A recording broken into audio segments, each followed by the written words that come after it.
समाजवादी सर्वधर्म समभावना ಪ್ರಜಾಸತ್ತಾತ್ಮಕ ಗಣರಾಜ್ಯವಾಗಿ ರಚಿಸಲು ಮತ್ತು ಅದರ ಸಮಸ್ತ ನಾಗರಿಕರಿಗೆ ಆರ್ಥಿಕ ಮತ್ತು ರಾಜಕೀಯ ನ್ಯಾಯ, ವಿಚಾರ, ಅಭಿವ್ಯಕ್ತಿ, ವಿಶ್ವಾಸ, ಧರ್ಮ ಶ್ರದ್ಧೆ ಮತ್ತು ಉಪಾಸನಾ ಸ್ವಾತಂತ್ರ್ಯ ಹಾಗೂ ಅವಕಾಶ ಸಮಾನತೆ ದೊರೆಯುವಂತೆ ಮಾಡಲು ಮತ್ತು ವ್ಯಕ್ತಿ ಗೌರವವನ್ನು, ರಾಷ್ಟ್ರದ ಏಕತೆಯನ್ನು ಹಾಗೂ ಅಖಂಡತೆಯನ್ನು ಸುನಿಶ್ಚಿತಗೊಳಿಸಿ ಅವರಲ್ಲಿ ಭಾತೃಭಾವನೆಯನ್ನು ವೃದ್ಧಿಗೊಳಿಸಲು ಶ್ರದ್ಧಾಪೂರ್ವಕ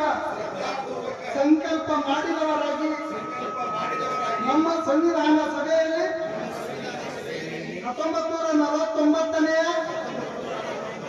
ನವೆಂಬರ್ ತಿಂಗಳ 26ನೇ ತಾರೀಖಾದ ಈ ದಿವಸ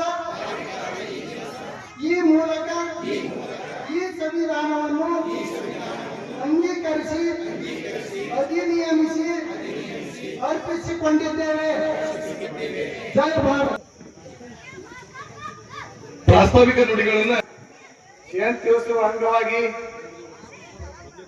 ವೇದಿಕೆ ಮೇಲೆ ಆಶೀರ್ವಾದಂತ ತಾಲೂಕಿನ ದಂಡಾಧಿಕಾರಿಗಳಾದಂತ ಸನ್ಮಾನ್ಯ ಶ್ರೀ ಅರ್ಕೇರಿ ಸಾಹೇಬ್ರೆ, ಅದೇ ರೀತಿಯಾಗಿ ಆಲ್ಮೇಲ್ ಪಟ್ಟಣ ಪಂಚಾಯಿತಿಯ ಅಧ್ಯಕ್ಷರಾದಂತ ಸನ್ಮಾನ್ಯ ಶ್ರೀ ಸಾದಿಕ್ ಸುಬ್ಬಣ್ಣವರೇ, ಮತ್ತು ಅದೇ ರೀತಿಯಾಗಿ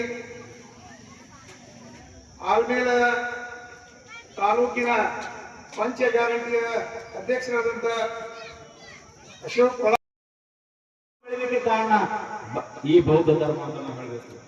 ಯಾಕಂದ್ರೆ ಇದರಲ್ಲಿ ಸರಳತೆ ಇದೆ, ಶ್ರಮಕ್ಕೆ ಗೌರವ ಇದೆ, ವ್ಯಕ್ತಿ ಗೌರವ ಇದೆ. ಹಾಗಾಗಿ ಈ ಬೌದ್ಧ ತತ್ವಗಳನ್ನು ಅನುಸರಿಸಿರ್ತಕ್ಕಂಥ ದೇಶಗಳು ಮುಂದೆ ಬಂದಿರತಕ್ಕಂಥದ್ದು ನೋಡ್ತೀವಿ ನಾವು.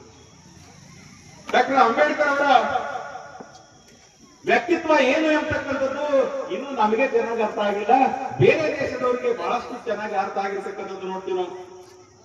ಅಮೆರಿಕದ ಕೊಲಂಬೋ ವಿಶ್ವವಿದ್ಯಾಲಯದಲ್ಲಿ ಓದಿದ್ರಲ್ಲ ಅಂಬೇಡ್ಕರ್ ಅವರು, ಅವರ ಜ್ಞಾನದ ಒಂದು ಅವರ ಸಾಧನೆಯ ಸಂಕೇತವಾಗಿ ಅಲ್ಲಿ ಒಂದು ಅಂಬೇಡ್ಕರ್ ಪ್ರತಿಮೆಯೂ ಸಹಿತ ಸ್ಥಾಪನೆಯಾಗಿರ್ತಕ್ಕಂಥ. ಇವತ್ತು ವಿಶ್ವಸಂಸ್ಥೆಯಲ್ಲೂ ಸಹಿತ ಡಾಕ್ಟರ್ ಬಾಬಾ ಸಾಹೇಬ್ ಅಂಬೇಡ್ಕರ್ ಅವರ ಜಯಂತಿಯನ್ನ ಆಚರಣೆ ಮಾಡತಕ್ಕಂಥದ್ದು ನಾವು ನೋಡ್ಬೇಕು.